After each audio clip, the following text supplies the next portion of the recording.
recently came out that the last decade is the warmest on record. Climate change is real, so what are we doing to combat it, and are we on track to meet our climate goal? I think that we don't treat the climate emergency as enough of an emergency.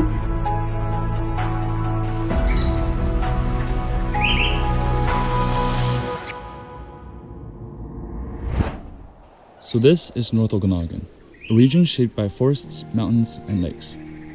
It's a place where people connect with the land and enjoy the activities nourished by nature. Rarely does anyone think or feel that this land is under threat by climate change, although it is already a proven fact. Out of all of the impacts that climate change has, we chose to focus on water, a resource that is crucial to all human beings but often overlooked in our region. Through the perspective of high school students, we set out to better understand how climate change can impact the future of water in our region and why it matters to all of us.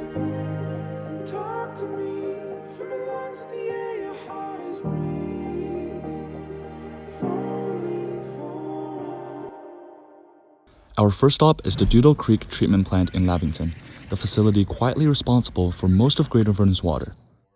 We sat down with treatment operator Chris Tucker and coordinator Amanda Sommerfeld, and what they told us wasn't what we expected. But before we get into the boring numbers, there's one question that all of us in the region should think about. With all these lakes around us, why are we so worried about water? Well, Chris mentioned a very important but simple concept, which is the water cycle. It basically comes down to essentially the water cycle is we can't take out more water from the water sources than is being put in environmentally. So that includes snowfall, rainfall. If we start taking out more water than we're inputting, we're going to draw down those lakes. We're going to get into situations where we are going to be in a critical stage for water supply. In recent years, Vernon has seen a steady decline in snowpack, the mountain snow that quietly feeds our water supply all summer long. Less snow in the winter means less meltwater flowing to our reservoirs in spring. And as that natural buffer shrinks, the drinking water we depend on becomes much harder to stretch across the dry season. You might think Cow Lake looks perfectly fine, as well as all the other lakes around us. But what lakes are we able to access for our water? And how does it work? To answer this question, we invited the water expert Z. Marcolin, and what she shared might shift the way you see those lakes. Hi, my name is Z. Marcolin, and I am the General Manager of Utilities. I work for the Regional District of North Okanagan. So the water for Greater Vernon comes from Cow Lake right here. About 40% of our drinking water is from this lake, and about 55 comes from the hills over there. It's called the Aberdeen Plateau, and about 5% comes from a small reservoir that is strictly for agriculture, and it's also over there called King Edward. If you're a skier, you've probably noticed a decline in snowfall over the past few years. If you enjoy activities like running, cycling, or hiking, you may have noticed a decrease in rainfall as well. If not, you need to go outside. Touch some grass. Even though it might be crispy, at least you're outside. But you can't underestimate the impacts of climate change. And while warmer temperature might just sound like nicer beach weather, they actually have a huge impact on our water supply. Less snowfall, earlier snowmelt, and longer dry seasons all affect how much water Vernon can access throughout the year. But instead of hearing me explain climate science like I suddenly became an expert, we decided to ask Z the bigger question. How exactly does climate change affect water availability in Vernon? So we're getting less snow, which is what we need to fill our reservoirs. So Cow Lake is a reservoir. We also have the reservoirs up in Doodle Creek. By having less snow, there's less water going into those reservoirs.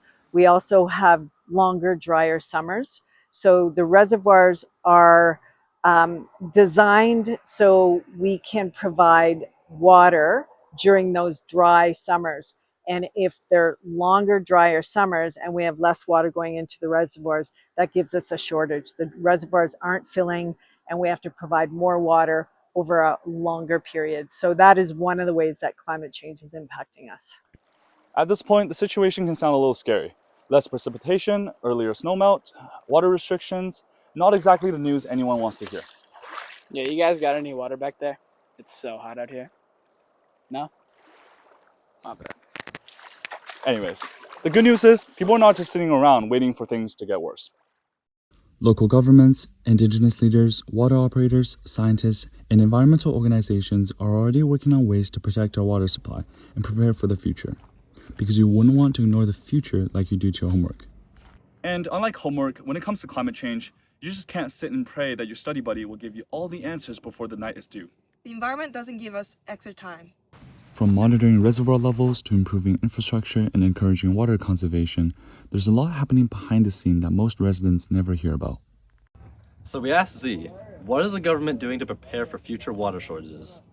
So what the regional district is doing to be prepared for climate changes, we're doing a number of things. First of all, we've got a study right now, so we're looking at the future. We're trying to figure out how much growth that we can sustainably accommodate.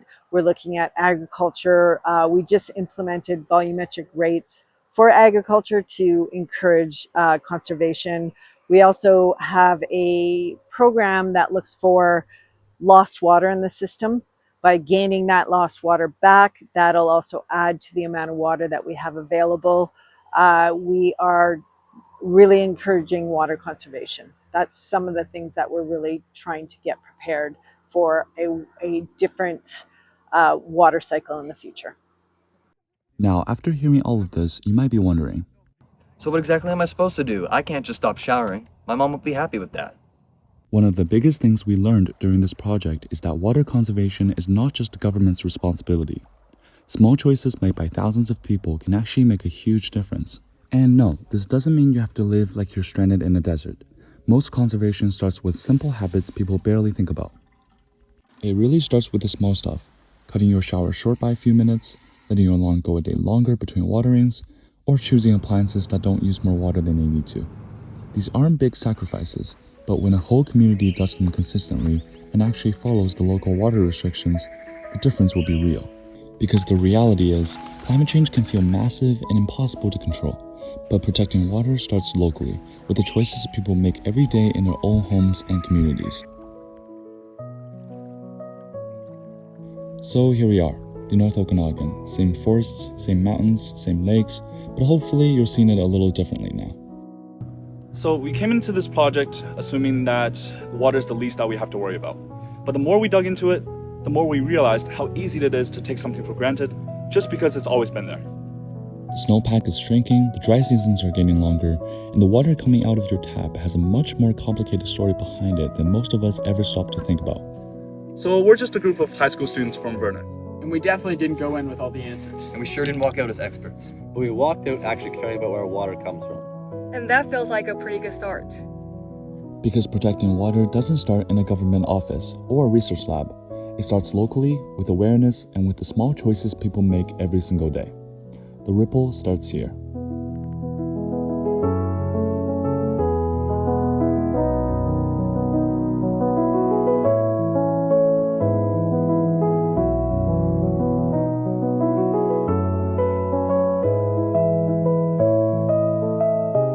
None of this would have been possible without the people who gave us their time and expertise. To our mentors and interviewers, thank you for trusting us with your knowledge and being part of this.